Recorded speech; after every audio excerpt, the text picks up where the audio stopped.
বিসমিল্লাহির রহমানির রহিম। গত ক্লাসে আমি সাবস্টেশনের ডিস্ট্রিবিউশন সাবস্টেশনের এসএলডি কিভাবে তৈরি করতে হবে সে ব্যাপারে আলোচনা করে বসছিলাম। আবার একটা রিভিউ দিই। এটা হলো যে আমাদের যে আমরা যে ডিস্ট্রিবিউশন সাবস্টেশন গুলো সেগুলো মূলত বাসাবাড়ির জন্য বা কমার্শিয়াল বিল্ডিং, এমনকি ছোট ছোট ইন্ডাস্ট্রিয়াল বিল্ডিং এর জন্য আমরা 11 কেবি ইনকামিং লাইন নেই। ওকে, 11 কেবি আমাদের ইনকামিং থাকে। বাট যদি কোনো বড় ইন্ডাস্ট্রি হয় সেক্ষেত্রে হয়তো 33 কেবি ইনকামিং হয়। তখন আমরা 33 কেবি কে স্টেপ ডাউন করে 11 কেবি করি। তারপরে 11 কেবি থেকে স্টেপ ডাউন করে 400 ভোল্ট করি, কারণ আমাদের ইকুইপমেন্ট গুলো সবসময় 400 ভোল্টে রানিং করে। তা আমরা আমাদের বাসা বাড়ি বা কমার্শিয়াল বিল্ডিং, হসপিটাল, হোটেল এগুলোর জন্য যদি আলোচনা করি, সেগুলোতে আমাদের ইনকামিং লাইন থাকে 11 কেবি। সো এখন 11 কেবি লাইন থেকে আমি সরাসরি ইচ্ছা করলে ট্রান্সফরমারের সাথে কানেকশন দিয়ে দিতে পারবো। কানেকশন দিতে আমার কোনো সমস্যা নেই, কিন্তু ইস্যু হলো প্রোটেকশন। যদি কোথাও কোনো ফল্ট হয় সেই ফল্টের জন্য প্রোটেকশন। ওকে, প্রোটেকশন যেমন আমি যদি কানেকশন দিতে চাই, তাহলে আমার ওই যে 11 কেবি ইনকামিং লাইনের যে মালিক, অর্থাৎ ডেসার ডেস্কো বা আরবি, তারা দিবে না আমাকে। তারা বলবে তোমার এখানে প্রোটেকশন সিস্টেম থাকতে হবে। ওকে, প্রোটেকশন সিস্টেম থাকতে হবে। এখন প্রোটেকশন সিস্টেম আসলে দুই ধরনের হইতে পারে, একটা হলো শর্ট সার্কিট প্রোটেকশন আর একটা হলো লাইটনিং প্রোটেকশন। লাইটনিং প্রোটেকশনের জন্য আমরা লাইটনিং এলএ ইউজ করি, লাইটনিং প্রোটেকশন। আর শর্ট সার্কিট প্রোটেকশনের জন্য বা ওভারলোড প্রোটেকশনের জন্য আমরা ফিউজ এবং সার্কিট ব্রেকার ইউজ করি, ফিউজ এবং সার্কিট ব্রেকার গুলো ইউজ করি। আর এলবি সাইডের প্রোটেকশনের জন্য সার্কিট ব্রেকার ইউজ করি একটা, অর্থাৎ এলবি সাইডের প্রোটেকশনের জন্য একটা সার্কিট ব্রেকার ইউজ করি। কেন একটা সার্কিট ব্রেকার ইউজ করি এখানে? কারণ এই একটা সার্কিট ব্রেকার, এটা তো সুইচ গিয়ারের ইনকামিং এ থাকে এবং আউটগোয়িং এ আরো অনেক সার্কিট ব্রেকার থাকে। তারপর মনে করেন হচ্ছে বাসা বাড়ির যে ফ্ল্যাট, ওই ফ্ল্যাট গুলোতে এসডিবি তে যখন যায় ওইখানে আবার সার্কিট ব্রেকার থাকে। ডাউন সাইডে ডাউন সাইডে অর্থাৎ সাবস্টেশনের এলবি সাইডে দেখা যায় আসলে সিরিজে অনেকগুলো সার্কিট ব্রেকার থাকে, অনেক ধরনের প্রোটেকশন থাকে। এখানে একটা ইনকামিং এর প্রোটেকশন, পরে আবার আউটগোয়িং এর প্রোটেকশন। এখন এই ইএসডিবি তে আবার ইনকামিং এ একটা প্রোটেকশন থাকে, তারপর আবার আউটগোয়িং এ একটা প্রোটেকশন থাকে। সো ইনকামিং এই জন্য আমরা একটা সার্কিট ব্রেকার ইউজ করি, আর এসটি সাইডে দুইটা সার্কিট ব্রেকার ইউজ করি। ওকে, সরি, একটা ফিউজ ইউজ করি, একটা সার্কিট ব্রেকার ইউজ করি। এখন আজকে আমরা এই সার্কিট ব্রেকার, ইনকামিং এবং আউটগোয়িং এর সার্কিট ব্রেকারের সাইজিং ক্যালকুলেশন নিয়ে আলোচনা করব, কিভাবে আমরা সাইজিং ক্যালকুলেশন করব, এবং লাইটনিং অ্যারেস্টারের সাইজ নিয়ে। লাইটনিং অ্যারেস্টার নিয়ে হয়তো আপনারা অনেকেই জানেন, 11 কেবির জন্য আমরা 9 কেবি এল ইউজ করি। বাট শুধু 9 কেবি এল ইউজ করি এটুকু জানলেই হবে না, আরো কিছু প্যারামিটার আছে। ওই প্যারামিটার গুলো আমাদেরকে প্রপারলি আইডেন্টিফাই করতে হবে, প্রপারলি আমাদেরকে জানতে হবে। আজকে সে সম্পর্কে কিছু আলোচনা করব। বিস্তারিত আলোচনা করার সুযোগ নেই, কারণ এটা যেহেতু বিল্ডিং সার্ভিস ডিজাইন একটা শর্ট কোর্স। আমি যখন সাবস্টেশন ডিজাইন, বড় হাই ভোল্টেজ সাবস্টেশন ডিজাইন নিয়ে আলোচনা করব, তখন হয়তো আরো অনেক বেশি ডিটেলস আলোচনা করব। তবে আজকের আলোচনা যতটুকু আলোচনা করব ততটুকু দিয়ে আমাদের 11 কেবিতে সাবস্টেশন ডিজাইন এটুকু ডিজাইন করার জন্য এনাফ, ইনশাল্লাহ। আমরা প্রথমে সার্কিট ব্রেকার এবং ফিউজ নিয়ে আলোচনা করি, এটা যেহেতু ইম্পর্টেন্ট অনেক বেশি, সাইজ এবং সার্কিট ব্রেকার। এখন আমাদের এখানে সাবস্টেশন আছে, যেখানে সাবস্টেশনের সাইজ আমি এখানে আলোচনাতে নিয়ে আসি নাই, সাবস্টেশনের সাইজ। কারণ কেন? কারণ আসলে আমার এই সার্কিট ব্রেকারের সাইজটা আমি কিভাবে আইডেন্টিফাই করে সেটা নিয়ে আজকে আলোচনা করব। তারপর একটা নির্দিষ্ট রেটিং ধরে পরে ক্যালকুলেশন করব।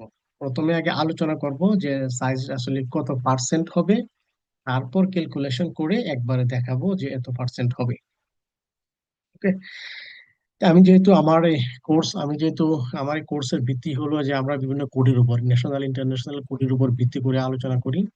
যে আমরা প্রথমেই এনইসি কোডের দিকে যদি আমরা যাই, ন্যাশনাল ইলেকট্রিফিকেশন কোড, সেখানে আর্টিকেল 450.3, এটা হলো আসলে আমেরিকান একটা কোড, অথবা এনএফ, অনেকে এনএফপিএস 70 নামে পরিচিত।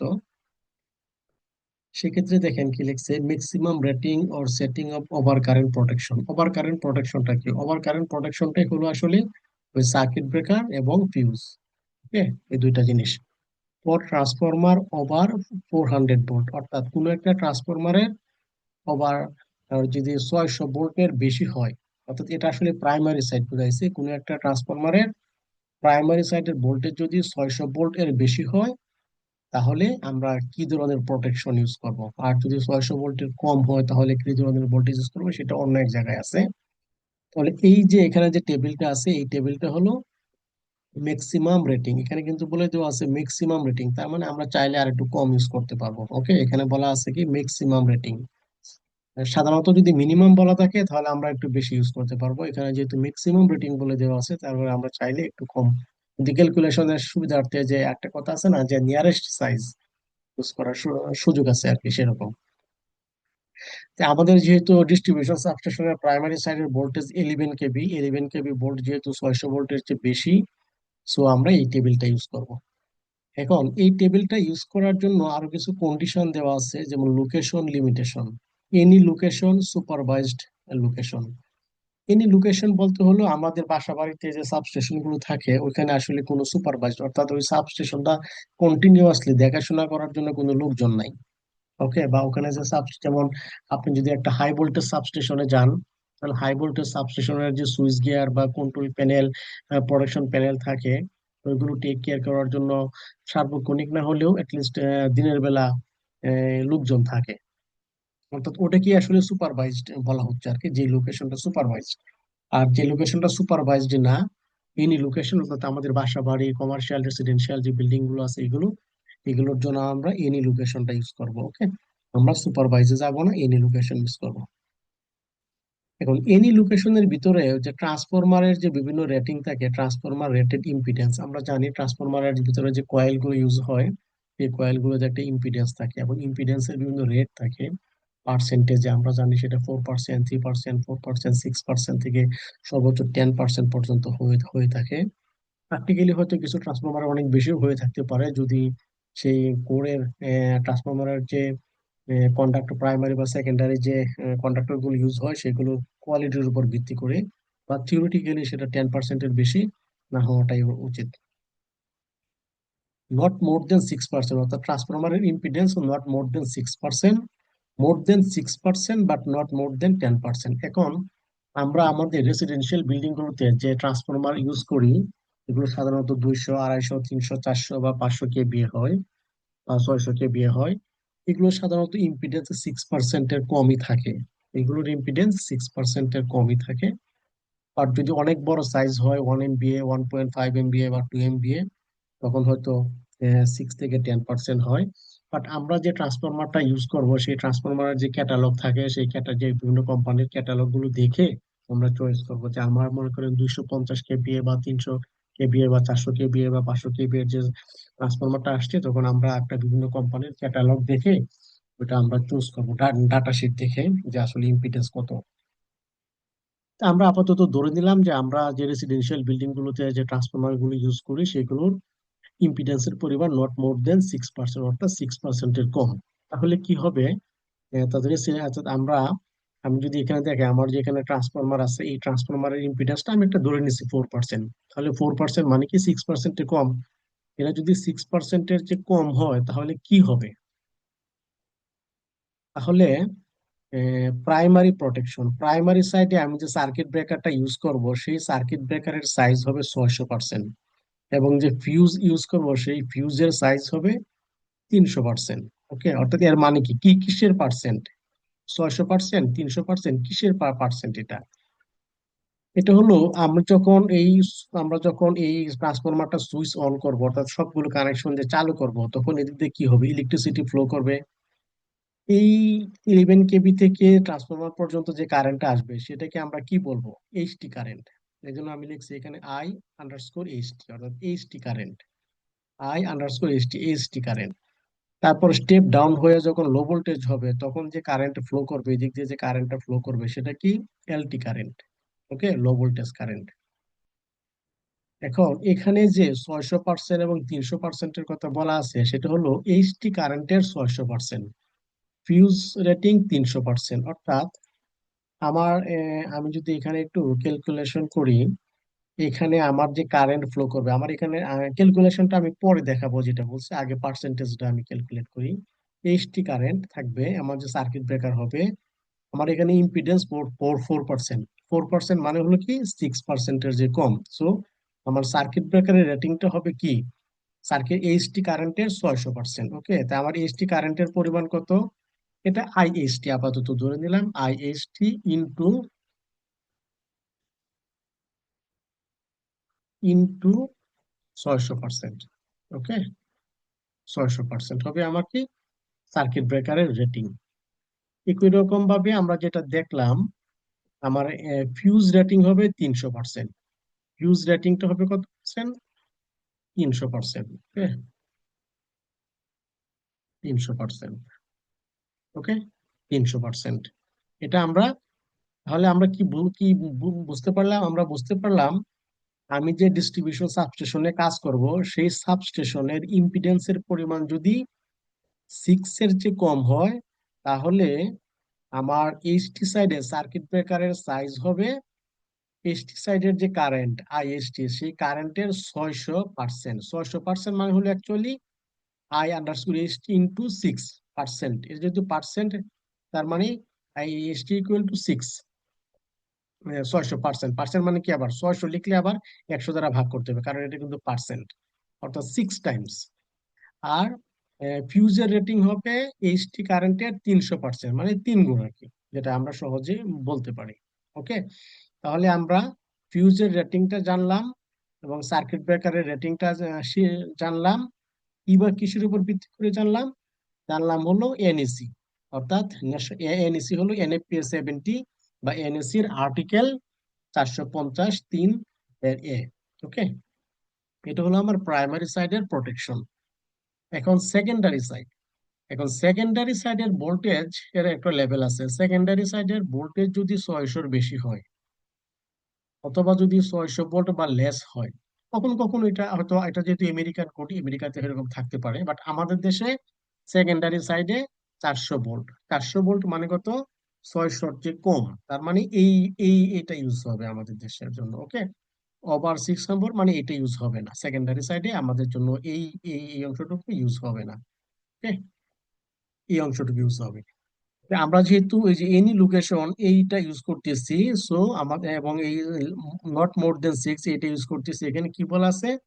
125%। অর্থাৎ সেকেন্ডারি সাইডে আমরা যে সার্কিট ব্রেকারটা ইউজ করব, সেই সার্কিট ব্রেকারের সাইজ হবে, অর্থাৎ ওই সার্কিট ব্রেকারের ভিতর দিয়ে যে কারেন্টটা ফ্লো করবে, সেই কারেন্টের 125%। ওকে, আসেন আমরা সেটা লিখি। এখানে আমার সেকেন্ডারি সাইড, আমার ট্রান্সফরমার যখন চালু হবে তখন এদিকে ইলেকট্রিসিটি ফ্লো করবে। ইলেকট্রিসিটি ফ্লো করলে এই ইলেকট্রিসিটিটাকে আমি কি বলবো? এই ইলেকট্রিসিটিটাকে হলো এলটি সাইডের কারেন্ট। ওকে, এলটি সাইডের, উপর একটা ছিল এসটি সাইডের কারেন্ট, নিচেরটা হলো এলটি সাইডের কারেন্ট। মানে স্পেসিফিকেশন অনুযায়ী ওই এলটি সাইডের কারেন্টের পরিমাণটা কত হবে? 125%। 125%। এখন অনেকে হয়তো বলতে পারেন যে এলপি সাইডে 125% কেন, এইচটি সাইডে 600%, আবার ফিউজে রেটিং এ 300%, এখানে আবার কোনো ফিউজও নাই।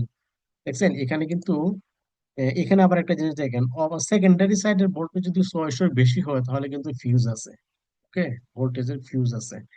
আর যদি 600 বা 600 কম হয় তখন শুধু সার্কিট ব্রেকার অথবা ফিউজ রেটিং, হয় সার্কিট ব্রেকার অথবা ফিউজ রেটিং একটাই, এখানে অর দেওয়া, একটাই, এবং সেটা 125%।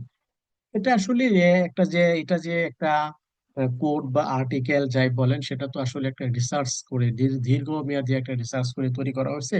কাজে ওই পার্সেন্টেজ গুলো আমাদের পক্ষ থেকে, আমরা যারা ডিজাইনার, বা আমরা শুধু এখানে যেভাবে বলে দেওয়া আছে আমরা শুধু সেই অনুযায়ী ফলো করব। কেন 600%, কেন এটা 400% না, বা 300% না, এগুলো নিয়ে আসলে রিসার্চের উপর ভিত্তি করে এগুলো তৈরি করা হয়েছে। ওকে, যেমন এক্ষেত্রে দেখেন আবার একটা জিনিস, এনি লোকেশনে যদি ইম্পিডেন্সের পরিমাণ 6%-এর বেশি হয়, আবার 10%-এর কম হয়, তাহলে সার্কিট ব্রেকারের সাইজ হবে 400%। বাট ফিউজ রেটিং আবার 300%, ঠিকই আছে। এখানেও আবার কিছু কম, বাট এটা আমাদের জন্য প্রয়োজন নাই, এটা ওভার সেকেন্ডারি, আমাদের সেকেন্ডারি ভোল্টেজ 400 ভোল্ট, এটা সেকেন্ডারি ভোল্টেজ ঠিক আছে। অর্থাৎ তার মানে আমরা এই কোড থেকে কি বুঝতে পারলাম? এই কোড থেকে আমরা বুঝতে পারলাম, আমরা যে ডিস্ট্রিবিউশন সাবস্টেশনটা ডিজাইন করব, সেটা residential, commercial, hospital, hotel, industrial, যেখানেই হোক, মূল বিষয় হলো ডিস্ট্রিবিউশন সাবস্টেশন যার প্রাইমারি সাইডের ভোল্টেজ হবে 600 ভোল্টের বেশি, এবং সেকেন্ডারি সাইডের ভোল্টেজ 600 ভোল্টের কম, সেক্ষেত্রে আমরা কি করব, সেক্ষেত্রে আমরা ট্রান্সফরমারের ইম্পিডেন্সটা দেখব, ট্রান্সফরমারের ইম্পিডেন্সের ভ্যালু কত। ট্রান্সফরমারের ইম্পিডেন্সের ভ্যালু যদি লেস দেন 6 হয়, তখন আমরা এই প্রসিডিউরটা ফলো করব। সার্কিট ব্রেকার হবে 600%, কিসের 600%? প্রাইমারি সাইডের কারেন্টের 600%। ফিউজের রেটিং হবে 300%, প্রাইমারি সাইডের কারেন্টের 300%। এবং সেকেন্ডারি সাইডে যে হবে 125%, সেকেন্ডারি সাইডে যে কারেন্ট থাকবে সেই কারেন্টের 125%। ওকে।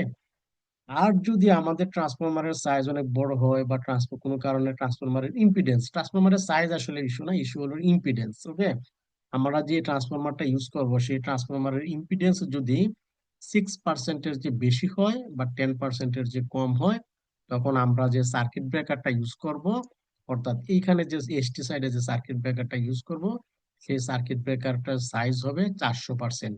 400% বলতে কিসের 400%? ওই আইএসটি, অর্থাৎ এসটি সাইডের যে কারেন্ট থাকবে সেই কারেন্টের 400% হবে। একই রকম ভাবে আমরা যে ফিউজ ইউজ করব, ফিউজের ক্ষেত্রে 300%, ফিউজের ক্ষেত্রে কোনো কম নাই, 300%এই এটার সাথে এটার মধ্যে কোনো পার্থক্য নাই। বাট ইম্পিডেন্সের উপর ভিত্তি করে সার্কিট ব্রেকারের কিছুটা পার্থক্য আছে, অর্থাৎ ইম্পিডেন্স, ট্রান্সফরমারের ইম্পিডেন্স যদি 6%-এর কম হয়, তাহলে আমরা সার্কিট ব্রেকারটা হবে 600% এসটি কারেন্টের। আর যদি সেটা 6%-এর বেশি বা 10-এর কম হয়, সেক্ষেত্রে সার্কিট ব্রেকারের সাইজটা 400% হবে। ওকে। সো আমরা এখান থেকে, তাহলে আমরা যে ডিস্ট্রিবিউশন সাবস্টেশন গুলো ডিজাইন করব, সেই ডিস্ট্রিবিউশন সাবস্টেশনের প্রাইমারি সাইডের সার্কিট ব্রেকার এবং ফিউজের রেটিং শিখলাম। এবং এই প্রাইমারি সাইডের সার্কিট ব্রেকার এবং ফিউজের রেটিং কিসের উপর ডিপেন্ডেন্ট করে? সেটা হলো আমরা যে ট্রান্সফরমারটা ইউজ করব সেই ট্রান্সফরমারের ইম্পিডেন্সের উপর ডিপেন্ড করে। একই রকম ভাবে আমরা সেকেন্ডারি সাইডের সার্কিট ব্রেকারের রেটিং সিলেকশন করব। এবং সেকেন্ডারি সাইডে ট্রান্সফরমারের যে ইম্পিডেন্স, সেই ইম্পিডেন্স 6%-এর কম বা বেশি যাই হোক, সেটা এখানে 125%, এখানে 125%। অবশ্যই ফিউজের ক্ষেত্রেও, প্রাইমারি সাইডে ফিউজের ক্ষেত্রেও সেটা 300%। শুধু সার্কিট ব্রেকারের সাইজটা একটু ভ্যারি করে। ওকে। আর সুপারভাইজ, সাধারণত ডিস্ট্রিবিউশন সাবস্টেশন গুলো সুপারভাইজ হয় না, আমাদের দেশে হয় না। এখন ইউকে তে বা অন্য কোনো দেশে বা আমেরিকায় হয় কিনা সেটা সেটা নিয়ে আমাদের টেনশন নেই। আমাদের টেনশন হলো এটা নিয়ে আমরা আলোচনা করব। ওকে। তাহলে আমরা সার্কিট ব্রেকার এবং ফিউজ, অর্থাৎ আমরা যে ডিস্ট্রিবিউশন সাবস্টেশন ডিজাইন করব, অর্থাৎ আমাদের কোনো প্রজেক্টে যদি ডিস্ট্রিবিউশন সাবস্টেশন ডিজাইন করতে হয়, সেক্ষেত্রে আমরা ডিস্ট্রিবিউশন সাইজে যে ট্রান্সফরমারটা থাকবে সেই ট্রান্সফরমারের সাইজ কত হবে, ট্রান্সফরমারের সাইজ আসবে লোড ক্যালকুলেশন থেকে। লোড ক্যালকুলেশন আমি আগের লেকচার গুলোতে অলরেডি করে আসছি, লোড কিভাবে ক্যালকুলেট করতে হয়। ওকে। তারপর লোড ক্যালকুলেশনের উপর ভিত্তি করে আমার যদি ট্রান্সফরমারের সাইজ, আমি একটা এক্সাম্পল হিসেবে নিলাম, মনে করেন 250। অর্থাৎ আমি এমন একটা সাবস্টেশন ডিজাইন করব, যে এমন একটা বিল্ডিং এর বা সাবস্টেশন, আমি এমন একটা বিল্ডিং বা এমন একটা রেসিডেন্সিয়াল, হইতে পারে রেসিডেন্সিয়াল, কমার্শিয়াল বা যাই হোক, এমন একটা বিল্ডিং নিয়ে আমি কাজ করব যে বিল্ডিং এ আমার লোড আসছে, লোড অনুযায়ী আমার যে সাবস্টেশনের সাইজ বলতে আসলে ট্রান্সফরমারের সাইজ, ট্রান্সফরমারের সাইজ হলো 250 কেভিএ।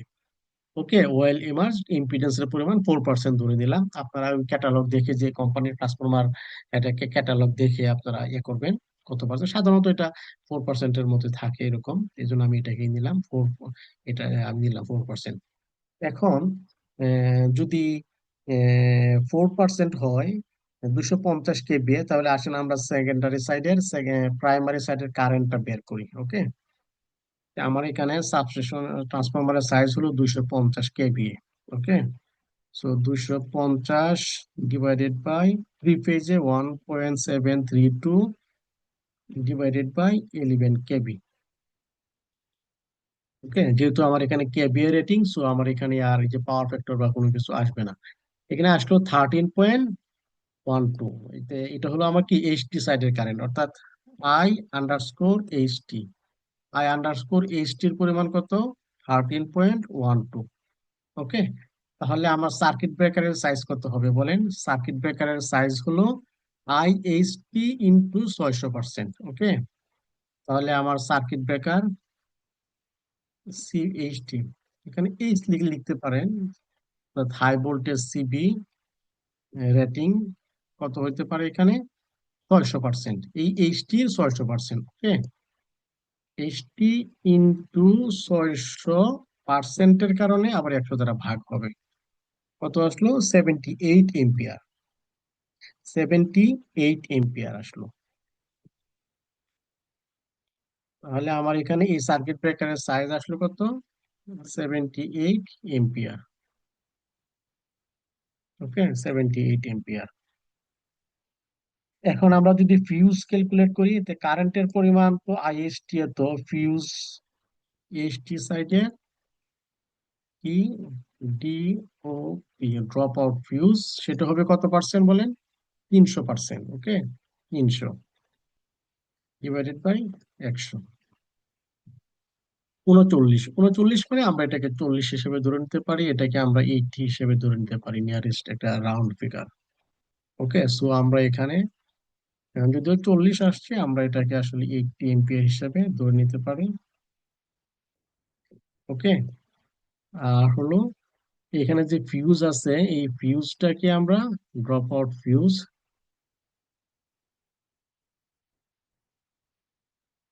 এখানে ইকুয়াল টু সাইন হবে হলো 40 এম্পিয়ার, 40 এম্পিয়ার। ওকে, তার মানে আমার যে এই ড্রপ আউট ফিউজ, এই ড্রপ আউট ফিউজের ভোল্টেজ রেটিং হবে 11 কেভি, এবং এম্পিয়ার রেটিং হবে কত? 40 এম্পিয়ার। 40 এম্পিয়ার। এখন যদি 40 এম্পিয়ার যদি না পাই, তাহলে কি করব? এখানে কিন্তু বলা আছে, এটা বলছে যে ম্যাক্সিমাম রেটিং এত হইতে পারবে, ম্যাক্সিমাম। এর বেশি হওয়া, ম্যাক্সিমাম মানে কি, এর বেশি হওয়া যাবে না, এর বেশি হওয়া যাবে না, সেটা হলো ম্যাক্সিমাম। যদি এখানে মিনিমাম বলা থাকতো, তাহলে আমরা উপরে যাইতে পারতাম, বা এখানে বলে দেওয়া আছে ম্যাক্সিমাম। যেহেতু এখানে ম্যাক্সিমাম বলে দেওয়া আছে, সেক্ষেত্রে আমরা 40 এম্পিয়ারের ফিউজ রেটিং যদি আমরা পাই, তাহলে আমরা 40 এম্পিয়ার ইউজ করব। যদি 40 এম্পিয়ারের ফিউজ রেটিং না পাই, সেক্ষেত্রে আমরা কি করব? সেক্ষেত্রে আমরা ডাউন সাইডে, ডাউন লোয়ার, এত or lower, lower size as per available, as per available, availability, lower size as per availability. এখন লোয়ার সাইজ বলতে তো আসলে আপনি 40 এম্পিয়ারের চেয়ে আপনি 15 এম্পিয়ার পাইলেন, 20 এম্পিয়ার পাইলেন, আবার 30 এম্পিয়ারও আছে, এখন আপনি কোথায় ইউজ করবেন? মনে করেন লোয়ার সাইজ। আচ্ছা, এখন এজ পার এভেলেবিলিটিতে আমি না লিখে লিখলাম 20 এম্পিয়ার, 30 এম্পিয়ার। ওকে, ওর লোয়ার সাইজ, মনে করেন আমি জাস্ট এক্সাম্পল হিসেবে বলতেছি, 40 এম্পিয়ার মার্কেটে নাই, 40 এম্পিয়ার সম্ভবত মার্কেটে আছে, ধরে দিলাম মার্কেটে নাই, সেক্ষেত্রে আপনি কি করবেন? 40 এম্পিয়ার যদি মার্কেটে না থাকে, তাহলে এটা যেহেতু ম্যাক্সিমাম, তাহলে আমি লোয়ার সাইজে সিলেকশন করতে হবে। সেক্ষেত্রে আমি 20 যাব নাকি 30? সেক্ষেত্রে আমি 30 এম্পিয়ার সিলেকশন করবো, কারণ 40 এম্পিয়ারের লোয়েস্ট সাইড হলো 30। আমি 20-তে আসবো না, এটা ফোর্থ হচ্ছে এর পরের স্টেপে আসবো। যেমন আমি যদি আপার স্টেজে যাই, তাহলে কি করতাম? আপার স্টেজে গেলে 40 এম্পিয়ারের পরে আমি খুঁজতাম 45 আছে কিনা, অথবা 50 আছে কিনা। আমি যদি 50 থাকে, তাহলে কিন্তু আমি 60-তে কখনো যাব না। রাইট, এটাই হলো নিয়ম। এখন যে সার্কিট ব্রেকারের ক্ষেত্রে হলো সমস্যা, দেখেন সার্কিট ব্রেকারে কারেন্ট লাগবে 80 এম্পিয়ার, এবং 80 এম্পিয়ার 11 কেবি, ভোল্টেজ লেভেল কিন্তু 11 কেবি, এম্পিয়ারের রেটিং দেখেন অনেক কম। ওকে, সো এই জন্যই দেখবেন বাসা বাড়িগুলোতে সাধারণত এরকম 200 কেবিএ বা 150 কেবিএ বা 300 কেবিএ সার্কিট ব্রেকার হলে, সার্কিট ব্রেকার আসলে ইউজ না করে শুধু ফিউজের উপরেই ডিপেন্ডেন্ট করা হয়, শুধু ফিউজের উপরেই ডিপেন্ডেন্ট। কারণ 11 কেবি ভোল্টেজের এই 80 এম্পিয়ার, অথবা যেহেতু এখানে বলা আছে ম্যাক্সিমাম, মানে কি এর বেশি যাওয়া যাবে না, লোয়ারে আসতে হবে। তা আমি যদি 80 এম্পিয়ারের যে 11 কেবি ভোল্টেজের 78 বা 80 এম্পিয়ারেরই সার্কিট ব্রেকার পাওয়া যাবে না, সো এখানে আমি লোয়ারে কোত্থেকে আসবো আবার? রাইট। সো এই জন্যই বাসা বাড়িগুলোতে আপনারা দেখবেন যে সার্কিট ব্রেকার, ফিউজ শুধুমাত্র ইউজ হয়, এরপরে আসলে আর সার্কিট ব্রেকার খুব বেশি ইউজ হয় না। তবে হ্যাঁ, যদি এই রেটিং, অর্থাৎ ট্রান্সফরমারের রেটিংটা যদি আর একটু বেশি হয়, যেমন ইন্ডাস্ট্রির ক্ষেত্রে মনে করেন এটা হয়তো 630 হলো। ওকে, সেক্ষেত্রে এম্পিয়ারের রেটিংটা আরো বেড়ে যাবে। ওকে, এম্পিয়ারের রেটিংটা বেড়ে যাবে, সেক্ষেত্রে প্রথমে হলো লোড ব্রেক সুইচ ইউজ হয়। অর্থাৎ এই circuit breaker load break switch use হয়, অথবা বিসিবি ইউজ হয়। আমি সার্কিট ব্রেকার নিয়ে আজকে তো আমি 250 এম্পিয়ার নিয়ে, 250 কেভিএ, যেটা রেসিডেন্সিয়াল বিল্ডিং গুলোতে সাধারণত ইউজ হয়, এটা নিয়ে আলোচনা করলাম। নেক্সট আরেকটা ক্লাসে আমি 1 এমবিএ অথবা 1.5 এমবিএ একটা সাবস্টেশন নিয়ে আলোচনা করব। তাহলে আশা করি ওই এইচবি সার্কিট ব্রেকার সিলেকশনটা আপনাদের ক্লিয়ার হয়ে যাবে ইনশাল্লাহ। ওকে। এই জন্য এই যে যেটা আমি বললাম যে আপনারা বাসা বাড়িগুলোতে যদি এরকম সার্কিট ব্রেকার ট্রান্সফরমারের এবিলিটি কম থাকে, ট্রান্সফরমারের সাইজ 250, 200, 150, 300 এরকম থাকে, তাহলে শুধু ফিউজেই এনাফ। ওকে, এটা আর দেওয়ার প্রয়োজন নেই। এখন এলবি সাইডে কি হবে? এলবি সাইডে আমার যে কারেন্টের পরিমাণ কত হবে, এক্ষেত্রে ভোল্টেজটা হলো আমার কত, 400। 400 ভোল্ট যদি হয়, 400 ভোল্ট মানে হলো হলে 0.400 কেভিএ। তো আমার এইচটি সাইডের ভোল্টেজ যেহেতু আমি 250 কেভিএ, আমি তো আর কিলো 100, 1000 দ্বারা গুণ করি নাই। তো আমার ভোল্টেজটা কিলোতে লিখতে হবে, 360 এম্পিয়ার। তাই না? তার মানে কি আমি লিখতে পারি আমার LT, I I underscore LT, যেটা আন্ডারস্কোর হবে আন্ডারস্কোর এলটি ইকুয়াল টু কত, 360 এম্পিয়ার। ওকে, 360 এম্পিয়ার। আমার এলটি সাইডের এম্পিয়ার যদি 360 হয়, তাহলে আমার সার্কিট ব্রেকারের সাইজ কত হবে? সার্কিট ব্রেকারের সাইজ হবে 120%। এলটি সাইডে যে কারেন্ট আছে সেই কারেন্টের 125%। আসেন আমরা ক্যালকুলেট করি। 125% এলটি আন্ডারস্কোর সিবি, সার্কিট ব্রেকারের রেটিং হবে এত ইন্টু 125 ডিভাইডেড বাই 100।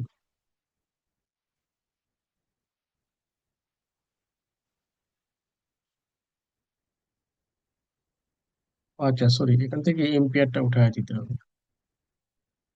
450। এখন 450 এম্পিয়ারের সার্কিট ব্রেকার তো আসলে মার্কেটে পাওয়া যাবে না একদম। সেক্ষেত্রে কি করতে হবে? সেক্ষেত্রে আপনি যেটা করতে পারেন, আপনি একটা এমসিসিবি ওই 500 এম্পিয়ারের, 500 এম্পিয়ারের এমসিসিবি কিনে সেটাকে আমি 450 এম্পিয়ারে সেট করে দিতে পারেন। 450 এম্পিয়ারে কি করতে পারেন? সেট করে দিতে পারেন। 500 এম্পিয়ারের এমসিসিবি কিনে 450 এম্পিয়ারে সেট করে দিতে পারেন। তাহলে আমার এটা সাইজ কত আসলো? 450 এম্পিয়ার। ওকে, ক্যালকুলেশনে কত আসছে? 450 এম্পিয়ার, 125%। এখন আপনি সিবি সাইজ কত নেবেন? সিবি সাইজটা আপনি করে দিতে পারেন, এই যে এখানে দেখেন CB size. Okay, CB size 450 ampere MCCB adjustable. আপনি যে এমসিবিটা কিনবেন সেটা অ্যাডজাস্টেবল, অর্থাৎ 500 এম্পিয়ারের এমসিসিবি কিনে আপনি ওই 450-এ সেট করে দিবেন। ওকে। আর যদি মনে করেন একটা জিনিস যে আপনার, আরেকটা জিনিস আমি অপশন দিই, সেটা হলো যে এখানে যে 250 কেভিএ সাবস্টেশনের ট্রান্সফরমারের সাইজ আসছে, অনেক সময় এরকম হয় যে আমার লোডের পরিমাণ আসলে 210 কেভিএ, 210 কেভি। এখন 210 বা 210 এর ট্রান্সফরমার পাওয়া যাবে না মার্কেটে। সো আমাকে কি করতে হবে? আমাকে তখন চলে যেতে হবে 250 কেভিএ তে। এখন 250 কেভিএ অনুযায়ী আমার রিকোয়ারমেন্ট আসছে 450 এম্পিয়ারের, বাট আমার আসলে অ্যাকচুয়াল লোড হলো 250। ওকে, 250।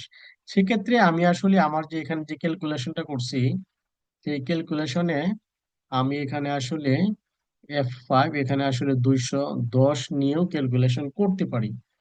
সেক্ষেত্রে হলো কত, 303। দেখেন এটা কমে গেছে। তখন আমি ওই 500 এম্পিয়ারের এমসিসিবি না কিনে 400 এম্পিয়ারের এমসিসিবি কিনতে পারবো।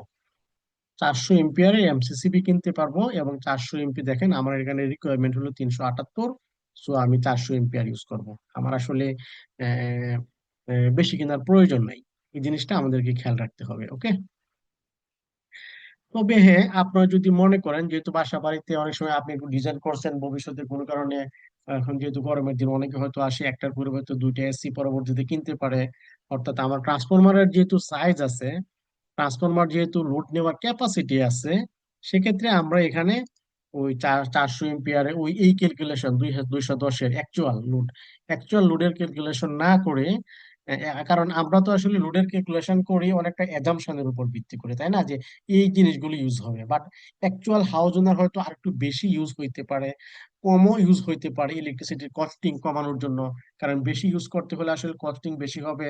তো অনেকে আছে না, তাই না, কস্টিং কমানোর জন্য কমও ইউজ হইতে পারে, সেটা বলা যায় না। তো সেজন্য আমি যেটা সাজেস্ট করি, যদি আমার ক্যালকুলেশন, আমার যে ট্রান্সফরমারের সাইজ থাকবে 250, সেই 250 অনুযায়ী, সরি, 250 অনুযায়ী আমার যে এখানে যেটা আসছে 360, 440, সেক্ষেত্রে আমি এখানে একটা 500 এম্পিয়ারের এমসিসিবি কিনবো।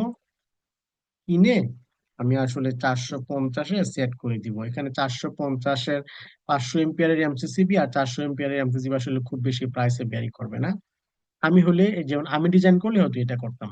ঠিক আছে, যদিও আমি আপনাদেরকে একটা অপশন বলে দিছি, বাট আমি হলে ডিজাইন করলে এভাবেই করতাম আর কি। ওকে।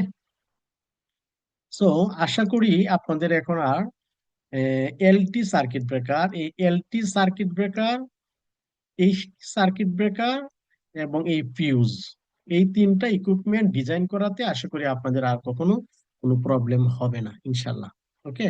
এরপরেও আমি আর একটা সাবস্টেশন, আরো বড় সাবস্টেশন ইন্ডাস্ট্রির জন্য আমি সেটা নিয়ে ডিজাইন করব, ডিজাইন করে আপনাদেরকে দেখাবো।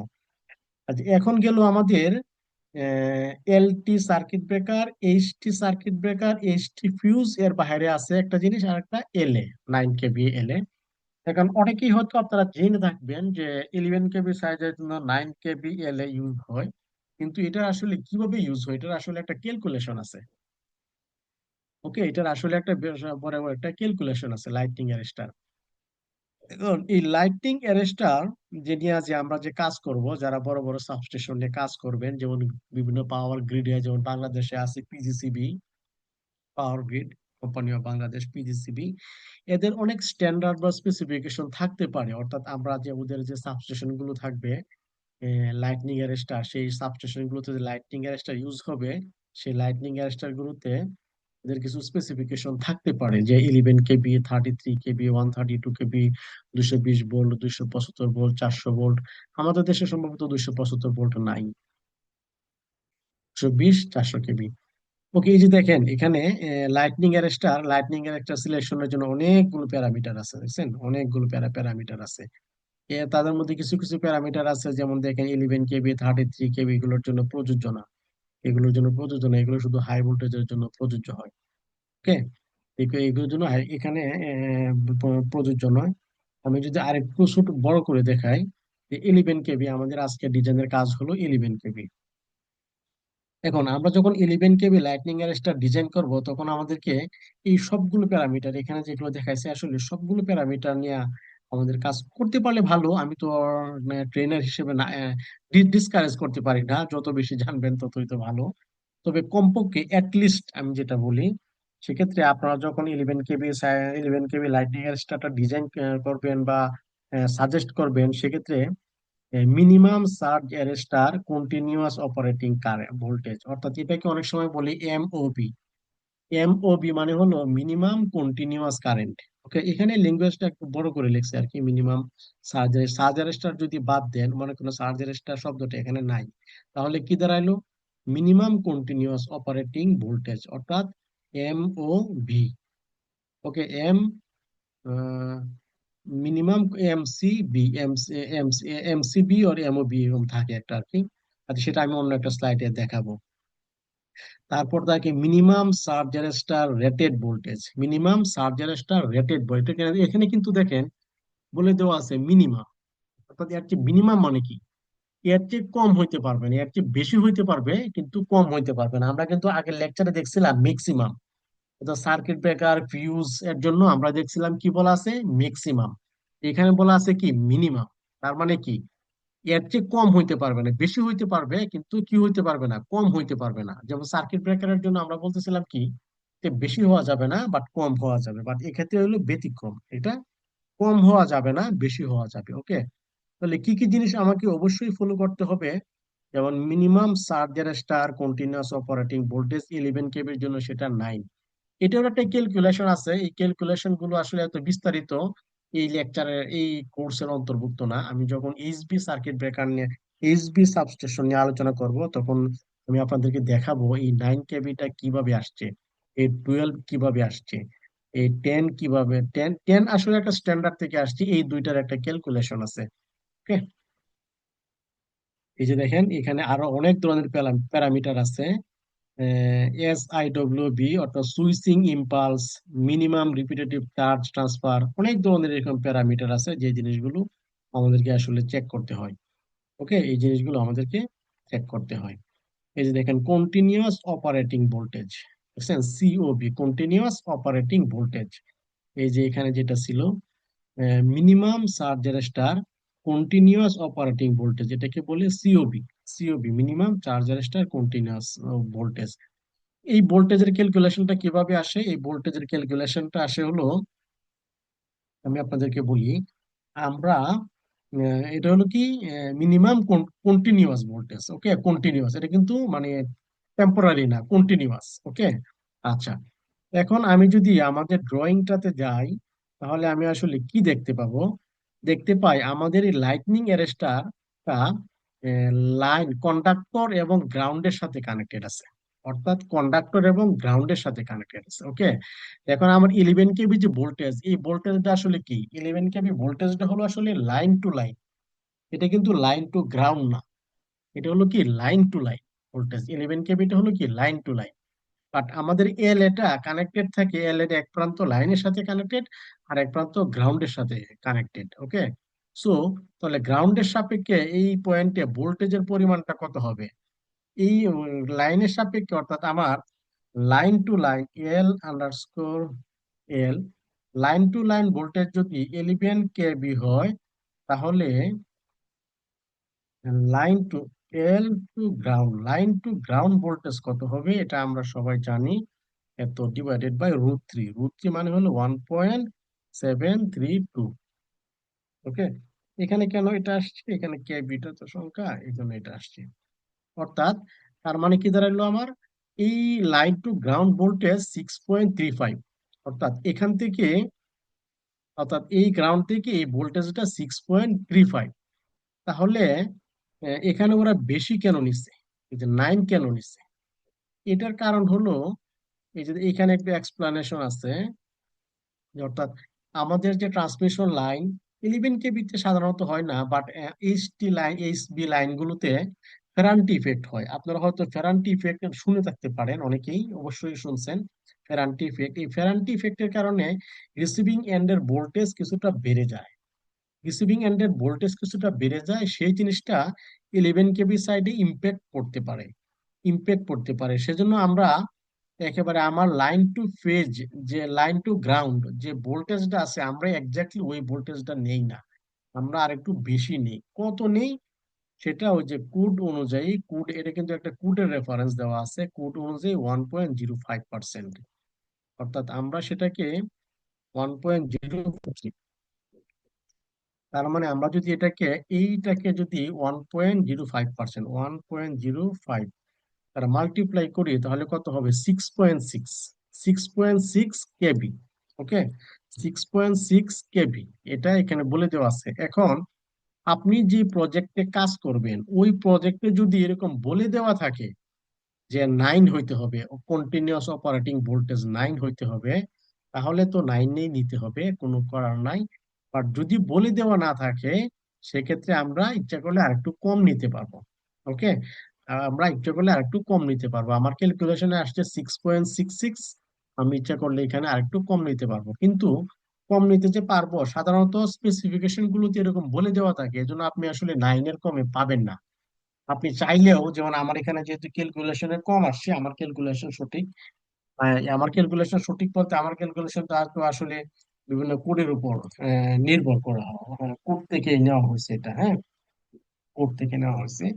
সো এখন আমরা আসলে এই 6.6 কেবি বা 7, এটা আসলে আমরা সচরাচর পাবো না। যেমন আমি বলি, আমরা যদি আইএসসি, এই যে দেখেন এখানে আইএসসি 60 600099, এখানে কিন্তু এই যে ভোল্টেজের কিছু লেভেল দেওয়া আছে, অর্থাৎ আমরা কত ভোল্টেজ মার্কেটে অ্যাভেলেবেল আছে। ওকে, এই ফিগারটা যদি আমি দেখি, এটা হলো লাইটনিং প্রোটেকশন সিস্টেমের, এই যে দেখেন for arrester, standard voltage rating. এই যে দেখেন স্ট্যান্ডার্ড ভোল্টেজ রেটিং এ 6 আছে, 7.5 আছে, 9 আছে। তার মানে কি আমার এখানে আসছে কত, 6.6। 6.6 হলো কি মিনিমাম। সিক্স সিক্স আমি নিতে পারবো না, আমাকে আপার সাইজে যাইতে হবে। তার মানে কি 7.5। এখন আপনি যদি মার্কেটে আপনি যে মার্কেটে কাজ করেন সেই মার্কেটে যদি 7.5 পাওয়া যায়, তাহলে আপনি ডেফিনেটলি 7.5 নিতে পারবেন, এতে কোনো সন্দেহ নাই। বাট হয়তো বা পাওয়া যাবে, যদি পাওয়া না যায় সেক্ষেত্রে আপনি তার আপার সাইজ 9 কেবি নেবেন। তবে সচরাচর প্র্যাকটিস হলো 9 কেবিতেই নেয়, কারণ ম্যানুফ্যাকচাররা এমন ভাবে তৈরি করে, ওই যে দেখেন এটা তো গ্রিড, গ্রিডের সাথে ওরা ম্যাচ করে। কারণ ওরা মনে করে গ্রিডে বলে দেওয়া আছে 9 কেবি কোনো একটা দেশের, বিভিন্ন দেশের, ওরা বিভিন্ন দেশের গ্রিড নিয়ে অ্যানালাইসিস করে। ওকে, গ্রিডে যদি বলে দেওয়া থাকে যে মিনিমাম 9, এবং ওরা যদি তৈরি করে 7.5, তাহলে ওদেরটা আসলে সেল হবে না। কাজে ওরা ওই মিনিমাম এটা মেনটেন করেই এই কাজটা করে, এই 9 কেবি এই এলে।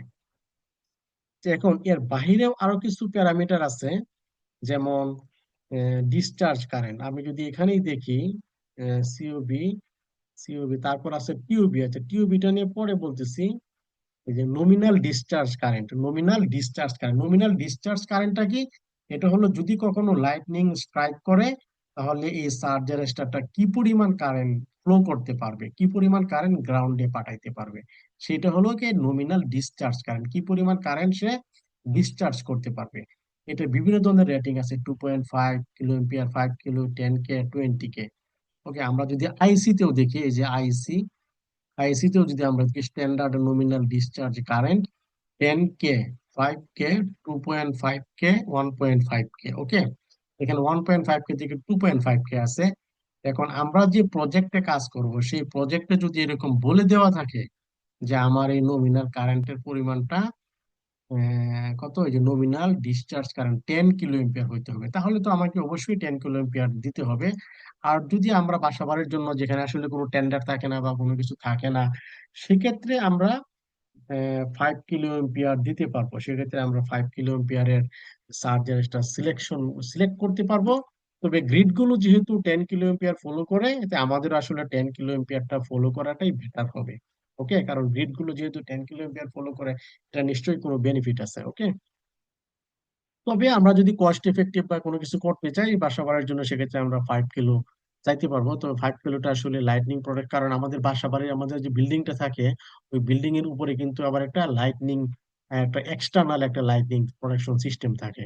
ওকে ওকে, সো আমরা ইচ্ছা করলে সেটা ইউজ করতে পারবো, তবে 10 কিলো এম্পিয়ারটা ইউজ করাটাই বেটার।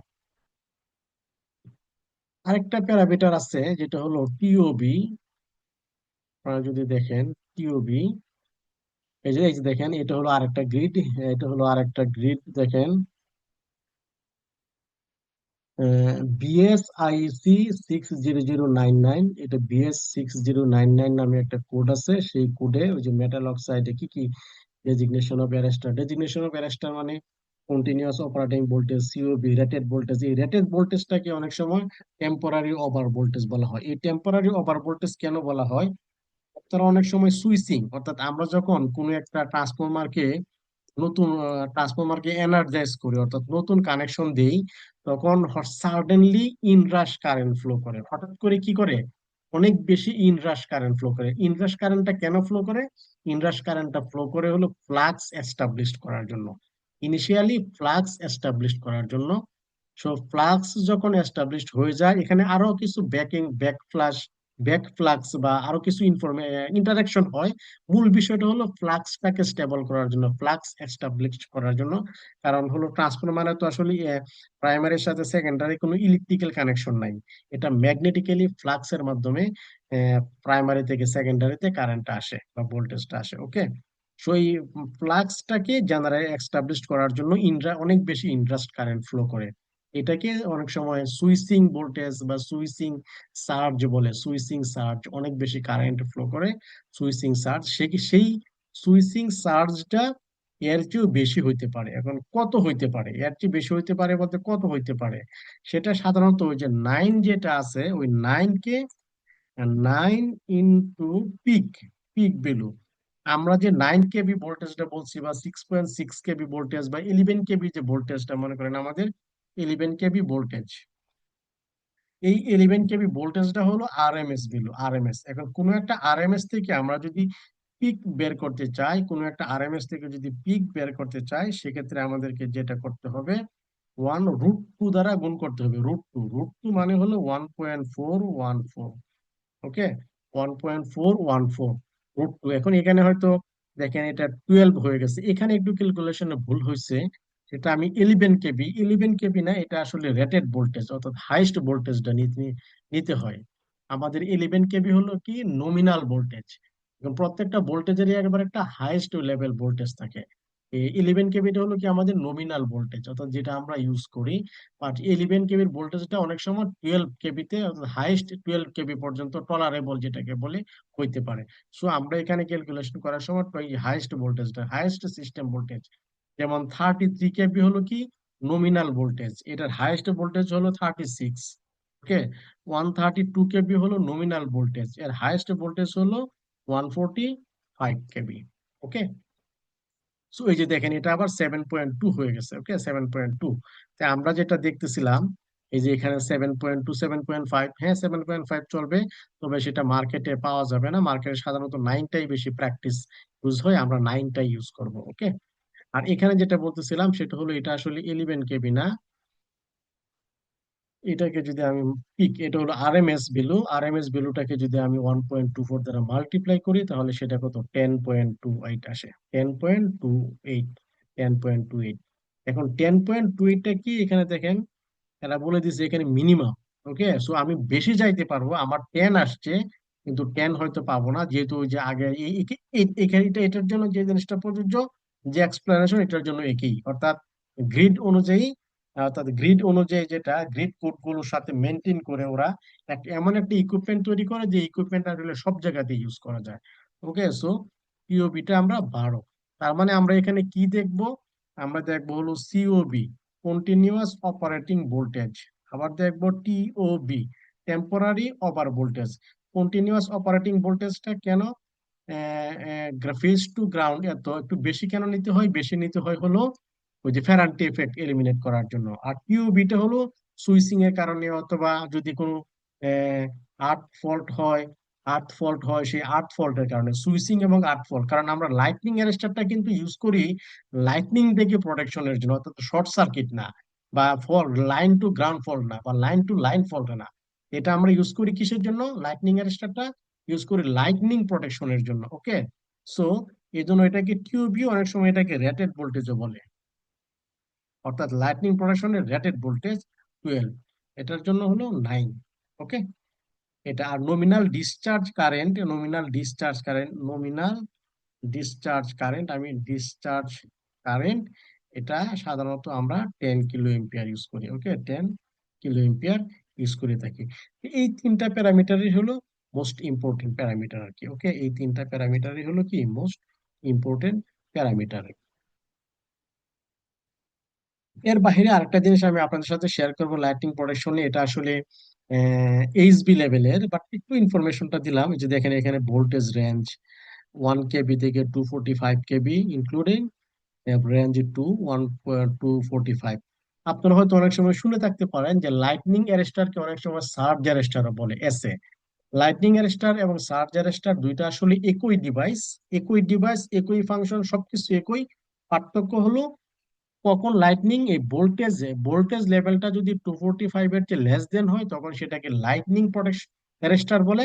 আর ভোল্টেজ লেভেলটা যদি 245 এর চেয়ে বেশি হয়, তখন সেটাকে সার্জ অ্যারেস্টার বলে। কারণ কি, কারণ হলো ভোল্টেজ লেভেল যদি 245 এর চেয়ে কম হয়, তখন লাইটনিং স্ট্রোকের যে কারেন্ট, সেই কারেন্টের পরিমাণটা প্রিডোমিনেন্ট হয় সার্জ কারেন্টের উপরে। ওই যে আমি বলছিলাম একটু আগে, surge current, I mean inrush current, অর্থাৎ আমরা যখন কোনো একটা জেনারেটর, কোনো একটা ট্রান্সফরমারকে নতুন এনার্জাইজ করি, তখন সাডেনলি যে ইনরাশ কারেন্ট হয়, সেই ইনরাশ কারেন্টের চেয়ে ভোল্টেজের লেভেলটা যদি 245 এর চেয়ে কম হয়, তখন ওই ট্রান্সফরমারের ইনরাশ কারেন্টের চেয়ে লাইটনিং কারেকশনের লাইটনিং স্ট্রাইকের কারেন্টের পরিমাণটা বেশি হয়।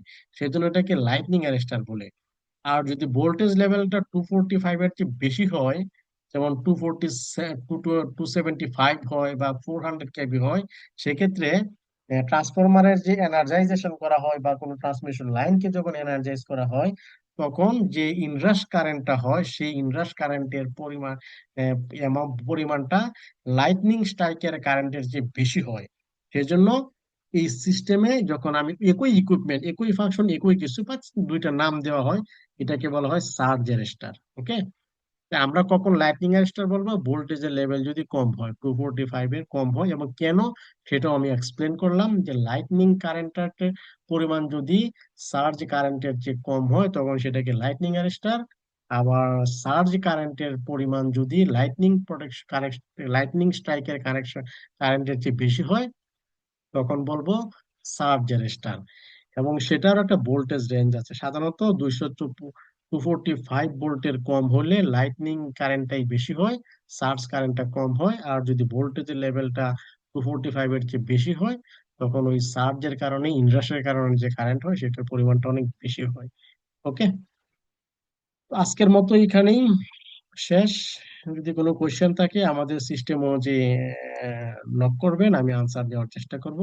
যেমন এখানে এই গাইডলাইনে আরো কিছু প্যারামিটার, যে টেম্পোরারি অপার ভোল্টেজ, টিওবি, অপারেটিং ভোল্টেজটাই হলো কন্টিনিউয়াস অপারেটিং ভোল্টেজ। এখানে যে বলা আছে অপারেটিং ভোল্টেজ, আপনারা যদি কোথাও এরকম পান যে লাইটনিং সিস্টেমের ক্ষেত্রে অপারেটিং ভোল্টেজ বলা আছে, অপারেটিং ভোল্টেজ বলতে আসলে কন্টিনিউয়াস অপারেটিং ভোল্টেজ, যেটা হলো 9 কেভি। আর টেম্পোরারি ওভার ভোল্টেজটাই হলো রেটেড ভোল্টেজ, এটা হলো 12 কেভি। তারপর আবার slow front over voltage, fast front over voltage, এগুলো নিয়ে আসলে ওই হাই ভোল্টেজ নিয়ে যখন আলোচনা করব, হাই ভোল্টেজ সাবস্টেশন, তখন এগুলো নিয়ে আরো বিস্তারিত আলোচনা করব। এই বাসাবাড়ির যে সাবস্টেশন আছে এগুলোর জন্য, যে continuous operating voltage, temporary over voltage এবং ডিসচার্জ কারেন্ট, এগুলোই এনাফ। তো আশা করি আমি আজকে চারটা প্যারামিটার নিয়ে আলোচনা করলাম: লাইটনিং প্রোটেকশন সিস্টেম, ফিউজ, এবং এইচটি সার্কিট ব্রেকার এবং এলটি সার্কিট ব্রেকার। নেক্সট ক্লাসে আমি, এখানে তো 250 কেভিএ নিয়ে আলোচনা করছি, নেক্সট ক্লাসে আর একটু বড় একটা ট্রান্সফরমার, বড় সাইজের 500 কেভিএ বা 1 এমভিএ নিয়ে আলোচনা করব। তারপর আমরা এইচটি কেবল, আমাদেরকে তো শুধু এই প্রোটেকশন সিস্টেম ডিজাইন করার সাথে সাথে কেবলের সাইজও ডিজাইন করতে হবে। ওকে, এইচটি কেবল, এলটি কেবল, এগুলো ডিজাইন করতে হবে। ওইটা আমাদের থার্ড ক্লাসে আসবে ইনশাল্লাহ। ওকে, তারপর আবার আমাদের এখানে জেনারেটর আছে, এই জেনারেটর সিস্টেমটা নিয়েও নেক্সট ক্লাসে আলোচনা করবো ইনশাল্লাহ। ভালো থাকেন সবাই, শুভকামনায়। আসসালামু আলাইকুম রহমতুল্লাহ বারাকাতুহু।